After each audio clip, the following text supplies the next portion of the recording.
할렐루야! 오늘 우리가 함께 부를 찬송은 찬송가 276장 아버지여 이 죄인을입니다. 이 시간 함께 1절로 하나님을 찬양하며 나아가겠습니다.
오늘 하나님이 우리에게 주시는 말씀은 출애굽기 10장 12절로 20절입니다.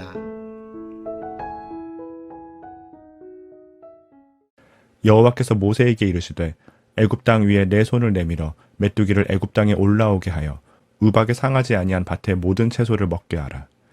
모세가 애굽 땅 위에 그 지팡이를 들매 여호와께서 동풍을 일으켜 온 낮과 온 밤에 불게 하시니 아침이 되매 동풍이 메뚜기를 불어들인지라.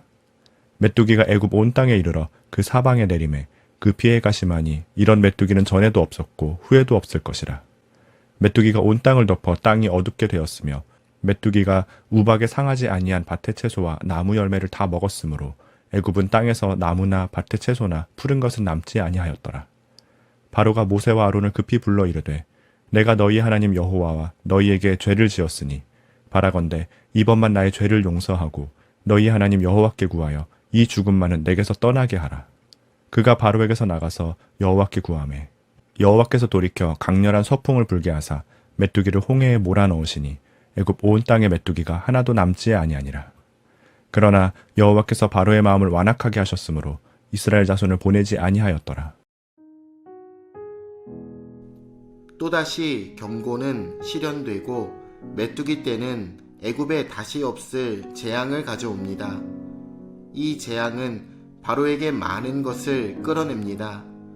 그는 자신의 죄를 고백하기도 합니다.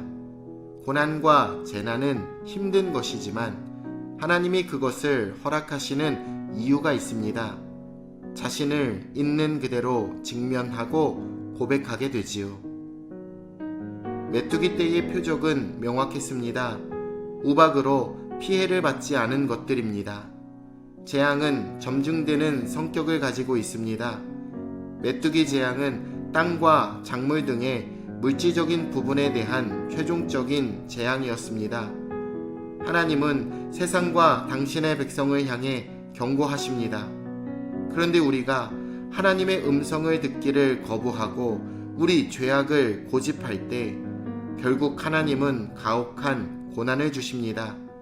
그런데 그 고난에는 또한 소망이 있습니다.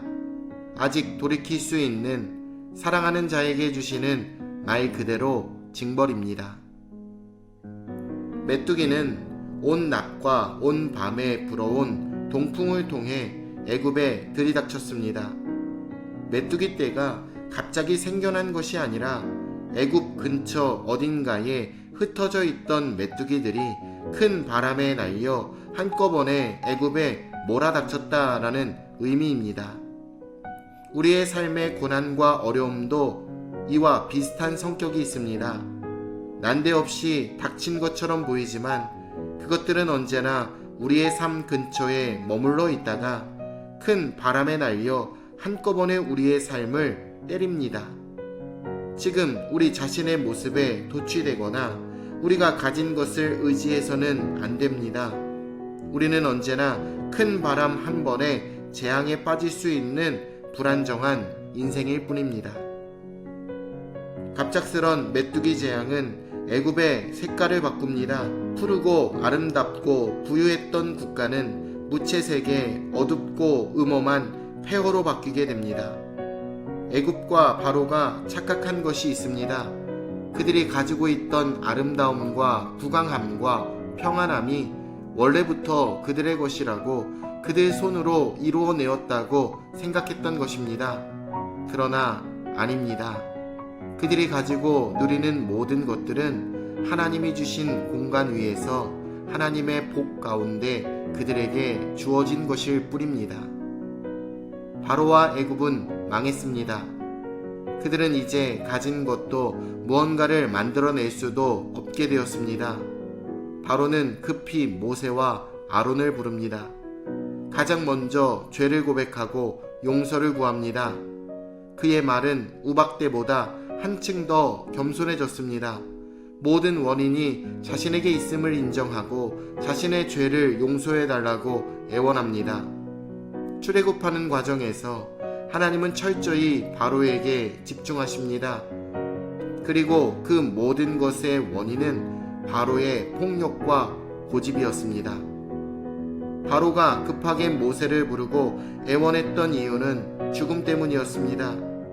다가오는 죽음의 위협 앞에서 그는 제국의 왕 바로가 아니라 그저 무기력한 죄인일 뿐이었습니다. 성경은 하나님이 없이 살아가는 사람들을 향해서 어리석다라고 이야기합니다. 인간의 삶의 이유와 목적은 하나님과의 관계와 하나님 앞에서 온전한 삶에 있음에도, 그리고 그것을 충분히 알 수 있음에도 악인은 자기 스스로 미혹되어 그릇된 길로 가기 때문입니다. 징계는 모든 사람이 받는 것입니다. 우리는 완벽할 수 없기에 그릇된 길을 가지만 하나님은 우리를 다시 의의 길로 돌리시기 위해 징계와 고난을 허락해 주십니다. 그리고 고난의 상황을 바라보지 말고 그 배후에서 우리를 인도하시는 모든 것을 역사하시는 하나님을 바라보아야 합니다. 고난은 하나님이 우리를 얻고 다시 살리시기 위해 허락하신 하나님 사랑의 다른 표현입니다. 혹 여러분의 삶이 고난 속에 계신다면 오늘도 그 고난을 주관하시는 하나님께 나아감으로 말미암아 우리의 삶에 일어나는 크고 작은 모든 고난을 넉넉히 감당하는 사랑하는 모든 성도님들 다 되시길 우리 주 예수님의 이름으로 축원합니다. 내일 뵙겠습니다.